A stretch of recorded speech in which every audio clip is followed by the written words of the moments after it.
Buen día a todos, espero que la estén pasando bien. A continuación vamos a hablar un poco sobre lo que es la herencia. Por definición, la herencia es, después de la agregación o composición, el mecanismo más utilizado para alcanzar algunos de los objetivos más preciados en el desarrollo de software, como lo son la reutilización y la extensibilidad.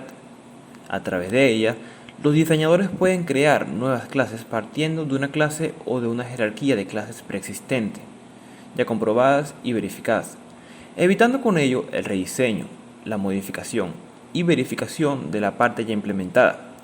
La herencia facilita la creación de objetos a partir de otros ya existentes e implica que una subclase obtenga todo el compartimiento, métodos y eventualmente los atributos, variables, de su superclase.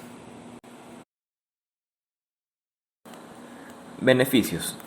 En primer lugar, ayuda a los programadores a ahorrar código y tiempo, ya que la clase padre ha sido implementada y verificada con anterioridad, restando solo referenciar desde la clase derivada a la clase base. Segundo beneficio. Los objetos pueden ser construidos a partir de otros similares. Para ello, es necesario que exista una clase base, que incluso puede formar parte de una jerarquía de clases más amplia. Tercer beneficio. La clase derivada hereda el comportamiento y los atributos de la clase base, y es común que se le añada su propio comportamiento o que modifique lo heredado. Cuarto y último beneficio. Toda clase puede servir como clase base para crear otras. Tipos de herencia. Herencia simple. Una clase solo se puede heredar de una clase base y de ninguna otra. Herencia múltiple. Una clase puede heredar las características de varias clases bases, es decir, puede tener varios padres. En este aspecto hay discrepancias entre los diseñadores de lenguajes. Algunos de ellos han preferido no admitir la herencia múltiple, debido a que los potenciales conflictos entre métodos y variables con igual nombre y eventualmente con comportamientos diferentes crea un desajuste cognitivo que va en contra de los principios de la programación orientada a objetos. Por ello, la mayoría de los lenguajes orientados a objetos admite herencia simple. En contraste, algunos pocos lenguajes admiten herencia múltiple, entre ellos C++, Python, PHP, Eiffel, mientras que Smalltalk, Java, Ada y C solo permiten herencia simple. Clases de bases virtuales. Debido a que una clase puede ser una clase base indirecta para una clase derivada más de una vez, C++ proporciona una forma de optimizar la forma en que funcionan dichas clases base. Las clases base virtuales ofrecen una forma de ahorrar espacio y evitar ambigüedades en las jerarquías de clases que utilizan herencia múltiple. Cada objeto no virtual contiene una copia de los miembros de datos definidos en la clase base. Esta duplicación desperdicia espacio y requiere que especifique qué copia de los miembros de la clase base desea cada vez que acceda a ellos. Cuando una clase base se especifica como clase virtual, puede actuar como base indirecta más de una vez sin duplicar sus miembros de datos. Una sola copia de sus miembros datos es compartida por todas las clases bases que lo utilizan como base virtual. Al declarar una clase base virtual, la virtual palabra clave aparece en las listas base de las clases derivadas. Visibilidad de la herencia.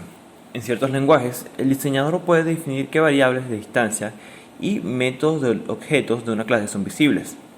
En C++ y Java, esto se consigue con especificaciones private, protected y public. Solo las variables y métodos definidos como públicos en un objeto serán visibles por todos los objetos. En otros lenguajes como Smalltalk, todas las variables de instancia son privadas y todos los métodos son públicos. Dependiendo del lenguaje que se utilice, el diseñador puede también controlar qué miembros de la superclase son visibles en las subclases. En el caso de Java y C++, los especificadores de acceso, private, protected y public, de los miembros de la superclase afectan también la herencia. Clases abstractas y métodos virtuales. Una clase abstracta es aquella de la que no se pueden declarar instancias.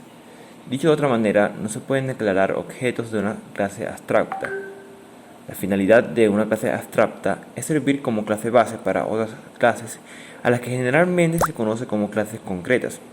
La característica que distingue a una clase abstracta es la de poseer por lo menos un método virtual puro, y de manera equivalente, cualquier clase que tenga por lo menos un método virtual puro es considerada abstracta y no puede declararse objetos de esta clase. Constructores y destructores con herencia. Constructores en clases derivadas. Al instanciar objetos de clases derivadas, se inicia una cadena de invocaciones a constructores en las cuales el constructor de la clase derivada, antes de realizar sus propias tareas, invoca, ya sea implícita o explícitamente, al constructor de su clase base. Similarmente, si la clase base fue derivada de otra clase, el constructor de la clase base debe invocar al constructor de la clase ubicada en el siguiente nivel superior de la jerarquía, y así sucesivamente. Destructores en clases derivadas. Cuando remueve de la memoria un objeto de una clase derivada, el recolector de basura invoca al destructor del objeto. Esto inicia una cadena de invocaciones a destructores, en donde el destructor de la clase derivada y los destructores de las clases bases, directas e indirectas, se ejecutan en orden inverso al que se ejecutaron los constructores. Esto es, en primer lugar, se ejecuta el destructor de la clase,